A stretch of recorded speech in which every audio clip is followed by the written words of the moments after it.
Friends, I hope you are doing well. Today we will talk about how to fix or how to solve the problem of Prime Video app. You will click on settings.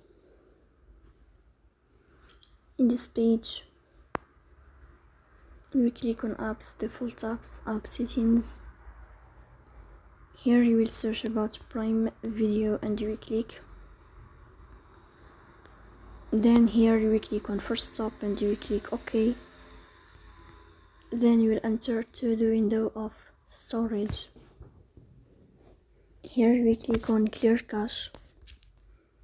In the end, you will turn off your phone and you will wait a moment to restart your phone again to fix that problem. So that's all. Don't forget to support us by like and subscribe. See you next time in another video, and thank you for your watching and your attention.